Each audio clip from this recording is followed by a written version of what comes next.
Հիմա Երևանում առավոտը ժամի 5-ն է, 9:10 է։ Մտածեցի իմ ասելիքն ասեմ, որտեղ այսօր սկզբունքային օր է։ Եթե Նիկոլը կերծեց, իրանք չունենք սխալներ անելու։ Դե ինչպես միշտ այս պլակատով եմ սկսում իմ խոսակցությունը։ Մենք գործ ունենք եւ սրիկաների եւ դեբիլների հետ, նորմալները դրա հետ գործ ունեն, բայց միշտ պարտվել են, նորմալները հիմա խնդիրադրված պարտությունից գոնե չեզոքության հասնելու։ Էսել է հին, բայց դե նորից ասելիքիս հետ աշտվում։ Այս վրա կանգնեմ։ Մենք պատմական ինչ-որ ճակատամարտերի անուններ ենք լսել, Վարդան Մամիկոնյան, Ավարայրի ճակատամարտ, Սարդարապատը ակնհայտ հերոսներ ոնց որ թե Չունի Սիլիկյանի անունն են տալիս։ Իմ պապու եղբայրը Բագրատ Վարդանյանը, մորս որ եղբայրը եղել է ճակատամարտի հերոսներից, իր անունով է կոչվում Սովխոզը, Զեյթուն Սովխոզը, Բագրատ Վարդանյանի համար։ Բայց մտածել եք, թե ինչի է ճակատամարտը Սարդարապատի մոտերը, Սարդարի պատ, այսինքն պարտված Հայաստան է եղել, որտեղ այդ պատը պետք է հայկական ունենար, Սարդարը պետք չլներ։ Ու այսօր ոչ Ավարայրը, ոչ էլ Սարդարապատի ճակատամարտը, այսօր հայության ողջ մնալու վերջին շանսի ճակատամարտն է։ Անունը հետո կդնենք այս ճակատամարտի, եթե այսօր մի երկու ժամից արտանակ տեսնեք Նիկոլն ասել է ես եմ վարչապետը։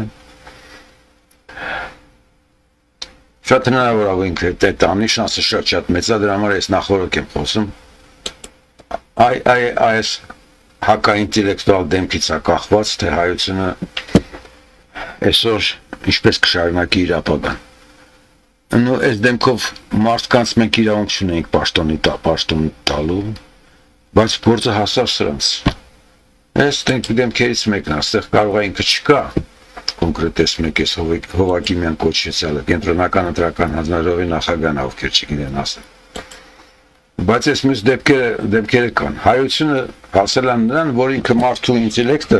դեմքով չի գնահատում։ Ինտելեկտի մեծ մասը դեմքի վրա գրված է, ու եթե մարդը չի կարողանում հանդուրժի անինտելեկտ դեմքը, պաշտոնյա սարքի իրան, չբողոքի դրա դեմ, հարմարվի դրան, դա արդեն սարսափելի բան է։ Դա արդեն իսկ ինտելեկտուալ կատաստրոֆիկ անկում է, որը նախորդում է պետության կորստին։ Տատս ասում էր ասված մարդու սկզբից խելքն է առնում, հետո նոր կյանքը։ Պետության դեպքում էլ նույնն է, ժողովրդի սկզբից ինտելեկտն են վերցնում ձեռից, խելքն են վերցնում ձեռից, հիմարացնելով դիկոլները, հետո նոր արդեն իրենց ունեցվածքը պետությունը տնել են։ Մենք կորցրեցինք այդ ինչ-որ կար Ադրբեջանում, հիմա Հայաստանի խնդիրն է դրված, այս տղայից է կախված, հիմա Նիկոլը սրա բոսն է, ինքը արդեն ասել է սրան, որ ես հաղթել եմ, հիմա տեսնենք սա ինչ որոշում կայացնի։ Սրանից շատ բան է կախված, ես հույսեր չունեմ, որ սա կարող է պետք նորմալ լինի, բայց այդտեղ ընտրական հանձնաժողովի անդամներ կան, կոնկրետ դեպքերը չգիտեմ, անդամներին չեմ ճանաչում, կարելի է բացել դրանց դեմքերն էլ ցույց տալ։ Եթե դուք դրանց ժամանակին հասկացրած լինեիք, որ տականքներ կսատ կասնենք, եթե կերծեք, իրանք չեն կերծի։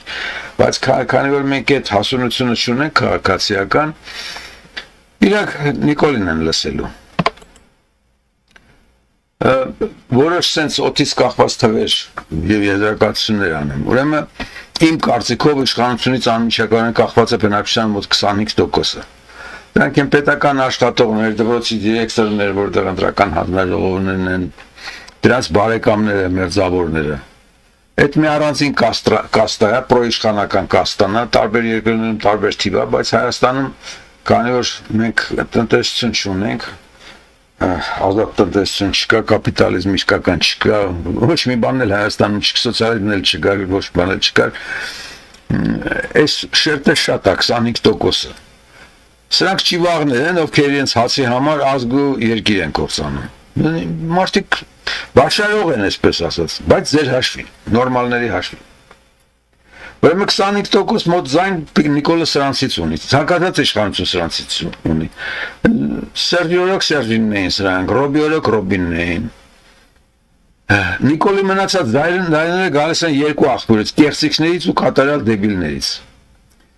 Կատարյալ դեբիլները իմ աչքաչափով 10% են։ Դու այսքան կատաստրոֆաներից հետո չեմ կարծում, թե այդ աշճանի դեբիլ են, որ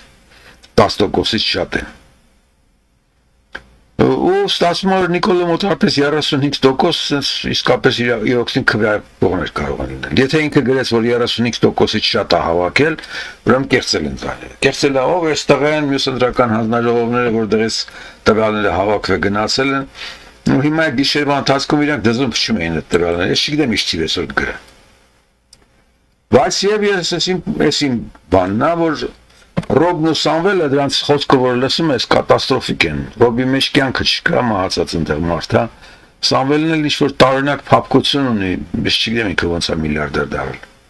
Մտնելով չանցնի թե Ռոբը կամ Սամվելը տեր են կանգնելու ձերքվեին։ Մաքսիմում Շերեփուկը գալու է միտինգ անի գորգռա հանգստացնի ուղարկի տուն։ Ու իրաք մտնեն պարլամենտ։ Իմացեք, որ սենց ալնելու, եթե կեղծվի, ինքներդ պետք է դուրս գաք պարտիզանական պայքարի անձնապես, ոնց որ ֆրանսիացիք են դուրս գալիս, ոնց որ աշխարհի նորմալ ազգերն են իրանք իրենց պաշտպանում։ Եթե հայտարարել են, թե Նիկոլն է հաղթել, ոչ մի միտինգ, ոչ մի լիդեր, ամեն նորմալ պետք է կրասովկա հագնի, դիմակով ու քարալ է խանի Նիկոլի ամեն ինչը։ Այս քաղաքացիական պատերազմը պետք է տեղի ունենա Հայաստանում, որպես ազգ կայանակ։ Այդ պատերազմը մենք քաշ ենք տալիս 91 թվից, ոչ մի կերպ չի հասունանում, որովհետև կողքերից ասում են, դա մենք հայ ենք, մենք հայ բան կասի, դե հայ-հային բան չի ասա, հայ-հային պրոստը կերել է,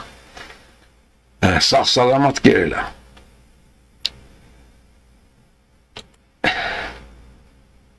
Հիմա ես կետարկետ նշեմ, թե ինչա պետք անել այսօր, եթե պարզվի, որ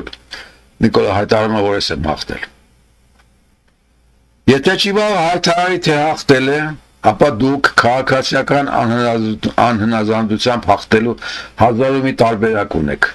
Դրա դեմ ոչ մի իշխանություն երբևէ խաղ չի ունեցել։ Որոնք են անելիքները։ Առաջին, ոչ մի դեպքում չեք հավաքվում միտինգի։ Ձեր միակ անելիքը իշխանությունը քարալ է խանելն է, իշխանական մեքենաների ակները ծակելը, երկու քաոս ստեղծելը։ Որտեղ եթե գնացիք միտինգին ձեզ ֆռռացնել են ուղարկեն տուն։ Շերեփուկները։ Տարածականացումներ խոսելու են ու ձեզնից շատ ավելի ցածր մարդիկ, միլիարդ անգամ ցածր մարդիկ դեբիլներ խոսացնելու են ձեզ ուղարկեն տուն։ Չգնաք ոչ մի միտինգի։ Ոչ մի միտինգ, աշխարհում միտինգ չեն անում, քաղաքացիական պատերազմը միտինգով չի։ Մոռացեք միտինգի մասին։ Երկրորդ, հենց կենցաղում, ձեր շրջապատում, իրար հետ խոսալից, պահանջում եք ընդդիմությունից, որ ոչ մեկը մանդատ չվերցնի։ Կարակ պլակատները սենց գրեք, մանդատ չվերցնեք, տականքներ, եթե պարտվել եք։ Երրորդ, եւ Նիկոլին եւ նիկոլականներին հայտարարում եք օրենքից ու հայությունից դուրս։ Ոչ խոսում եք հետները, ոչ բարևում, ոչ դրանց ձեր բարեկամության մեջ։ Ով էլ լինի, նույնիսկ քո հերն լինի իմացի, որը թերդ քո դեմ է գործել։ Չորրորդ, ձեզ ծանոթ մաս մեդիայի մեկնաբաններին ու իշխանական էկրաններին երևացող բոլորին հայտարարում եք աննասուն։ Մի լսեք հեռուստացույցը, ոչ մի բանի մի լսեք, ոչ մեկին մի լսեք, չկա, մենակ դուք եք ձեր քվեն, գնացեք քվե եք տվել, կեղծել են, նշանակված ձեզ սպանել են։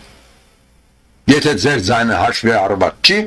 կամ մի ձայն ավելակցած ձեզնից կեղծ, այդ նշանակված ձեզ են սպանել։ Դուք ձեր վրա ժլուտեք։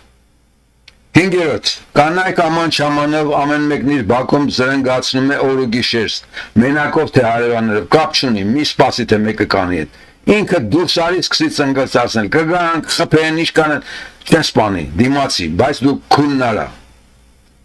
Վեցերորդ, քաղաքներով ու գյուղերով բոլոր մեքենաները շչակները միացած են քշում ինչքան կարող են։ Որտեղ կարաք, հրապարակում լցվեք սիգնալների տակ, խեղդեք, ու ասեք Նիկոլ չես նստելու այդ կաբինետում, մռայլ։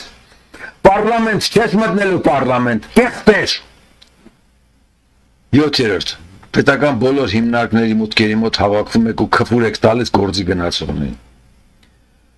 Երկրորդ մեկ պետք է այս process-ն լինի։ 8-րդ գյուղերում գյուղապետերի դեմ եք հանդես գալիս, որ եթե այդ գյուղի տվյալները կեղծվել են։ 8-րդ ով ինչպես կարող է քաոս ստեղծեք։ Մեկ շաբաթից ոչ մի Նիկոլ ու նիկոլական չի մնա երկրում։ Սա ես որպես գրառում եմ արել Facebook ու տակը ավելացրել եմ, չլայքեք, եթե չեք տարածելու։ Բայց արդեն կան մարդիկ, որոնք լայքել են, բայց չեն տարածել։ Ես զարմացած եմ։ 3 բառանոց խոր բանն խնդրանքը ինչքան կարելի է մերժել։ Այսօր ասելիքս էս էր։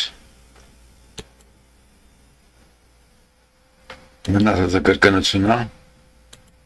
Ես ուզում ասեի մինչև որ իմանաք, որ անելիք կա, որ անելիքը ձեզ շերեփուկը չպետք է ասի, անելիքը դուք ինքներդ պետք է իմանաք, ոչ մեկից մի սպասեք անելիք, անելիքը ձերն է, ձայնը տվել եք, ձայնը կեղծվել է, տեր կանգնեք ձեր ձայնին ինքնուրույն, դրանից հետո, եթե դուք հաղթեցիք, առանց մի լիդերի, այդ ահավոր վիճակը ստեղծեցիք, ու անիշխանություն ստեղծվեց երկրում, հետո կամաց իշխանություն կստեղծվի նորմալ, դուք արդեն լծակներ կունենաք ցանկացած իշխանության հանդեպ։ Երկրում սուրբ չկա, բոլորը չի վաղ են այդ վերևներում երևացած։ Ով որ մի անգամ իշխանություն է մտել, հայոց իշխանություն է մտել, արդեն չի վաղ։ Դուք նոր մշակույթ պետք է սարքեք, եթե ուզում եք ազգանալ։ Ես նորից եմ կրկնում, սա սարդարապատ չի, ավարայր չի, սա շատ ավելին է։ Սա ձեր ողջ մնալու վերջին շանսն է։ Պատրաստ եղեք այդ շանսին, մի ասեք, որ մենք չգիտենք ինչ անենք։ Չգնաք շերեփուկ ինչը լսեք, ոչ մեկին չլսեք, դուք եք ձեր ճակատագրի տերը, տեր կանգնեք, այսքան։